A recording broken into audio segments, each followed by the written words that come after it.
Why do people so rarely change their minds on important matters? And why, nevertheless, do people think that they are reasonable and think that those who disagree with them are not reasonable? Now, another way of phrasing the question is, how and why do people think they know things? Now, what does it mean to know? And in everyday language, there are really two conditions for using the word know. One is the absence of doubt, and the other is that the proposition in which you believe must be true. We can't say that he knows something that's wrong. But in fact, subjectively, the only thing that matters is the absence of doubt. And there is no subjective difference between true and false beliefs. And there are many false beliefs. So we think we know many things that in fact are not the case. In fact, there are many different ways of knowing things, and people who are deeply religious and not particularly scientific, they know things. And there is no psychological difference between the way they know things and the way that we consumers of science know things. The reason I believe in global warming and in the fact that the Earth is round, well, I've seen pictures of the Earth being round, but the reason I believe in most of the things that I believe is that I've been told that by people I trust. And exactly the same is true for religious people who believe in things that scientists do not believe in, and they believe them because they have been told those things by people they trust. And they know those things to be true. Subjective knowledge is to be explained by how are beliefs produced without doubt. So reasoning comes with logical coherence. So that's the type of coherence that's associated with operations of reasoning. So if you believe that if A is true, then B must be true. And if you believe that A is true, then you also believe that B is true. But actually, our mind really works with a different notion of coherence, which is associative and emotional coherence. And where ideas are coherent, not because one follows from the other logically, but because they fit. And, there are many examples of ideas that fit, but here is an idea that doesn't fit. The idea that Adolf Hitler really liked children and dogs, and he was extremely nice to children. And we feel real discomfort when we hear that, because it doesn't fit. We want that evil man to be evil in every way, and it's not so much that we want. It's something gets very uncomfortable in the processing because we get a picture that we haven't managed to make coherent. And then there is a famous experiment by Paul Rosen in which you show people a glass of orange juice, a perfectly normal glass of orange juice, and you give them a sticker, and you ask them to write the word cyanide on the sticker and to stick the sticker on the orange juice, and then you invite them to drink the orange juice. And they don't want to. And that is because of fit. They know perfectly well that the orange juice is not dangerous. They just don't feel like doing it. This is the kind of associative coherence that I talk about. The way that it achieves the coherence that our world normally has, it's by suppressing ambiguity.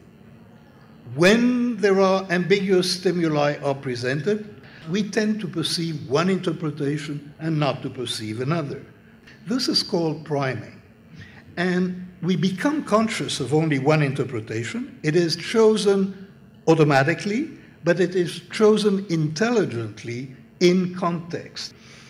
My personal experience, and my favorite experience actually of priming, is something that happened to me personally a few months ago, where my wife and I went to dinner with a couple, and then afterward we were exchanging notes, and my wife said of the man in the couple, he is sexy. And the next thing that she said was truly extraordinary and really bizarre. I mean, she said, he doesn't undress the maid himself. He doesn't undress the maid himself. That was very, very odd. And I was trying to understand how on earth, where did that come from? Now, in fact, this is not what she had said. she had said he doesn't underestimate himself. But the single word sexy had created a context within which, being slightly hard of hearing, I found it possible to hear a sentence that fitted the context extremely well. Now, what's important, I think, about that story is that I never doubted what I heard. I knew what my wife had said. There was no question about it. It did not occur to me that the facts were different. It did not occur to me that she simply had said something else. So this is my theory, actually, of why we think we know things and why we're so confident in what we think we know. The confidence we have in our beliefs is not a judgment, it's a feeling, and it's a feeling that comes about when we have managed to produce a story that makes sense. And when the story makes sense and there is no ambiguity in it, because the ambiguity has been dissolved away or has been resolved in some way, then we know things. And the essence of knowing things is that there is no doubt, there is no question, there is no alternative way of interpreting the world. Sometimes it's bizarre, sometimes we don't understand it, as in the example I gave. Now, when we encounter arguments, we think that we have beliefs because of arguments, but in fact, it works the other way around. We believe in arguments because we believe their conclusions.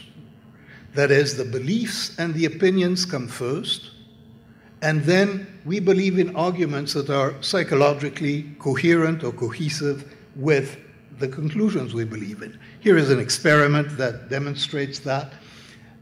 Students are asked, is the following logical argument a valid argument? And the argument goes as follows, all roses are flowers, some flowers fade quickly, therefore some roses fade quickly. Is this a valid argument? It's not. It is entirely possible that all the flowers that fade quickly are not roses. 80% of students at good university says this argument is valid.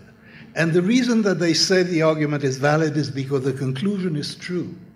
And that seems to be sufficient for people, that the conclusion is true, that is, and what they believe by that, they know that some roses fade quickly. The belief in the conclusion governs the beliefs in the arguments.